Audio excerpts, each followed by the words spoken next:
बढ़ती उम्र के साथ साथ और मौसम में बदलाव के साथ साथ यानी जैसे ही थोड़ी सी ठंडक बढ़ती है वैसे ही अक्सर ये तकलीफ हमें महसूस होती है। और मैं कहना भी चाहूँगी 60 से 80% लोग अपने जीवन काल में इससे कहीं ना कहीं जूझते भी हैं। जी हाँ, मैं बात कर रही हूँ कमर दर्द की। ये एक रोज़मर्रा की समस्या है।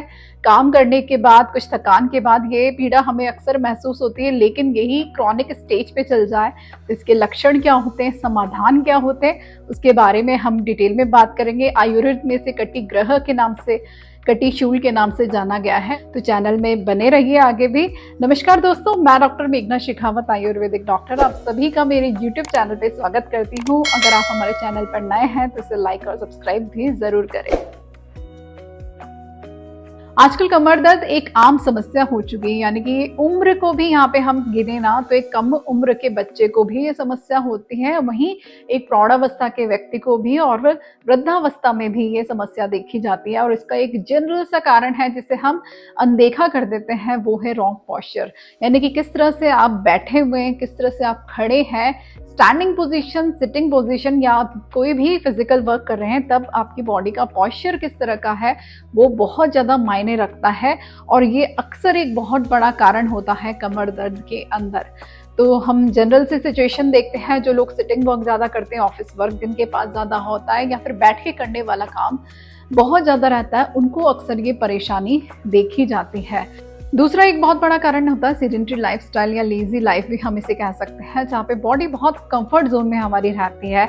लैक ऑफ एक्सरसाइज होती है, यानी कि व्यायाम ना के बराबर हमारी डेली मर्रा की जिंदगी में शामिल होता है। तो बॉडी स्टिफनेस की वजह से, बॉडी मूवमेंट्स ना होने की वजह से भी कई बार हमें कमर दर्द जैसी बीमारी का सामना करना पड़ता है।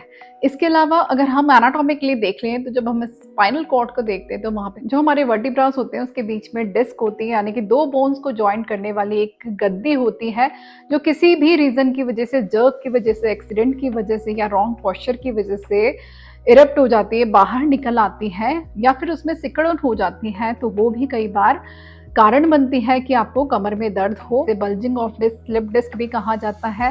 एंकलाइजिंग स्पॉन्डिलाइटिस जैसी कंडीशन भी यहाँ पे होती है। लंबर पेन भी यहाँ पे देखा जाता है। और कई बार ये जो पेन होता है रेडिएट करता है हमारे लोअर बैक एरिया में, यानी कमर से होते हुए, थाई से होते हुए हमारे फुट तक जाता है। और कई बार ये एग्रेसिव स्टेज में साइटिका का भी रूप ले लेता है। आर्थराइटिस जैसी कंडीशन में भी देखा जाता है कि अक्सर कमर में दर्द होता है, ऑस्टियो आर्थराइटिस जैसी कंडीशन में। इसके अलावा ऑस्टियोपोरोसिस, जहाँ पे हमारी जो बोन्स होते हैं खोखली सी होने लग जाती हैं बाय द एज, यानी कि जैसे जैसे हम एज में बढ़ते हैं तब ये अक्सर कंडीशन देखी जाती है। मेनोपॉज के बाद फीमेल्स में अक्सर देखी जाती है। इसके अलावा ओबेसिटी जैसी कंडीशन में कमर में अक्सर दर्द देखा जाता है, जहाँ पे वेट कहीं ना कहीं कमर पे बहुत ज़्यादा इफेक्ट करता है। वो क्रॉनिक पेन के रूप में हम अक्सर देखते हैं पेशेंट्स के अंदर। कई डिजीज ऐसी होती है जिसमें कैंसर की बात हम करते हैं या किडनी स्टोन्स की बात करते हैं, वहां पे भी अक्सर कमर दर्द देखा जाता है। इसके अलावा आप किस तरह के बेड पे सो रहे हैं, यानी कि बहुत ही सॉफ्ट गद्दा है तो वो भी एक कारण बनता है। इसके अलावा एक बहुत ही इग्नोरिंग कारण होता है जिसे स्ट्रेस कहा जाता है। स्ट्रेस, डिप्रेशन या एंग्जाइटी, कोई सी भी कंडीशन हो उसमें भी कमर दर्द एक बहुत बड़ा लक्षण दिखाई देता है। हम अपनी लाइफस्टाइल के अंदर देख सकते हैं, अगर हम खाना नियमित नहीं खा रहे हैं, खा भी रहे हैं तो ऐसा खाना खा रहे हैं जो हमारे को न्यूट्रिशन देने की जगह हमारी बॉडी में फैट्स और कार्ब्स का लेवल बढ़ा देता है। तो अगर जंक्स का हम ज़्यादा उपयोग कर रहे हैं अपनी डाइट के अंदर तो कहीं ना कहीं कॉन्स्टिपेशन जैसी कंडीशन भी क्रिएट करता है और वो इफेक्ट करता है हमारे मेटाबॉलिज्म को भी, और हम कमर दर्द से इससे परेशान भी हो जाते हैं। इसके अलावा अगर नींद समय पे नहीं आ रही है तो वो भी एक बहुत बड़ा कारण बनती है। स्मोकिंग, अल्कोहल अगर अपने रूटीन में शामिल करा हुआ है तो वो भी एक बहुत बड़ा कारण होता है कि आपको कमर में दर्द हो सकता है। आयुर्वेद में कमर दर्द को कटी ग्रह, कटी शूल, त्रिक ग्रह कहा गया है। और कटी प्रदेश यानी कि पैल्विक रीजन, त्रिक प्रदेश पैल्विक एरिया कहा जाता है। और ये वायु का स्थान होता है, यानी कि स्टोर हाउस कह सकते हैं हम, ये वायु का मेन एरिया होता है। यहाँ पे किसी भी वजह से अगर वायु इम्बैलेंस स्टेज में हो गई है, चाहे वो आपके खान पान की वजह से, लाइफस्टाइल की वजह से, डेली रूटीन की वजह से, ऋतुचर्या की वजह से, किसी भी रीज़न से अगर आपकी वायु बैलेंस स्टेज में है तो वो शूल उत्पन्न करती है, यानी कि पेन को बढ़ाती है। और पेन जिस एरिया में लोकलाइज, जहाँ पे वायु प्रेवलेंट है वहाँ पे लोकलाइज हो जाता है, वहाँ पे दर्द शुरू हो जाता है। तो अगर वो आपकी कमर के एरिया में, आपके लोअर बैक में पेन हो रहा है तो हम इसे कटी शूल की फॉर्म में देख सकते हैं। तो यहाँ पे सबसे इम्पॉर्टेंट बात यह है कि अगर आपकी प्रकृति डिफाइंड होती है जो 7 प्रकार की होती है, तो वहाँ पे हम वायु के साथ साथ आपकी प्रकृति किस तरह की है उस दोषा को भी बैलेंस करेंगे तो हमारी बॉडी में पेन, कटिशूल जैसी कंडीशन भी हम मैनेज कर सकते हैं। अब देखते हैं इसके समाधान क्या है, यानी कि किस तरह से हम अपनी वायु को बैलेंस कर सकते हैं, किस तरह से हम अपनी कमर दर्द को कंट्रोल में ला सकते हैं। और अगर ये चीज़ क्रॉनिक हो चुकी है तो हमें यहाँ पे देखने वाली बात यह है किस डिजीज़ की वजह से हमें ये तकलीफ बढ़ती ही जा रही है, तो वो डायग्नोस होना बहुत इंपॉर्टेंट हो जाता है। यहाँ पे टेस्ट भी हम करा सकते हैं, एक्सरे, एमआरआईज या सिटी स्कैन।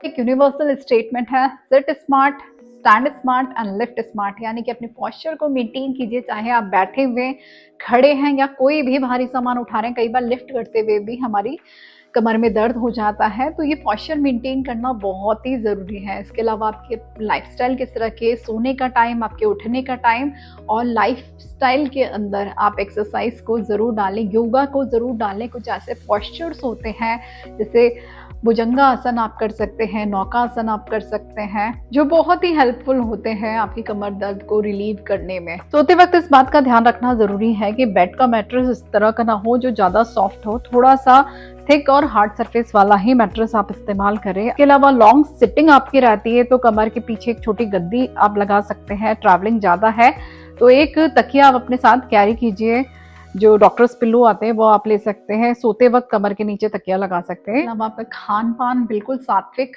जितना हो सके सात्विक करने की कोशिश कीजिए, यानी कि नेचुरल चीज़ों पे ज़्यादा मौसमी फल सब्जियों का सेवन करें, दूध का सेवन करें, मिलेट्स का उपयोग अपनी डाइट के अंदर कर रहे हैं, लो कार्ब्स का करें, तिल के तेल का इस्तेमाल करें ठंड के मौसम में, तो ये बहुत ही बेनिफिशियल रहता है। आयुर्वेद के दृष्टिकोण से जब हमारी बॉडी में वायु एग्रेसिव फॉर्म में होती है, यानी कि जब बहुत ज़्यादा बढ़ जाती है, तो उसको नॉर्मलाइज करने के लिए बहुत अच्छे और बहुत बेहतरीन उपाय हैं।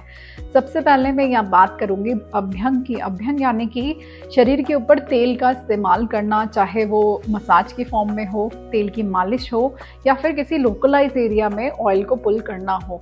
तो यहाँ पे हम लोकलाइज एरिया की जब बात करते हैं तो स्नेह धारा का इस्तेमाल करते हैं, या फिर कटी बस्ती का इस्तेमाल करते हैं, या फिर लोकल अभ्यंग का भी इस्तेमाल करते हैं, तो वो बहुत ही बेनिफिशियल रहता है कमर दर्द के अंदर।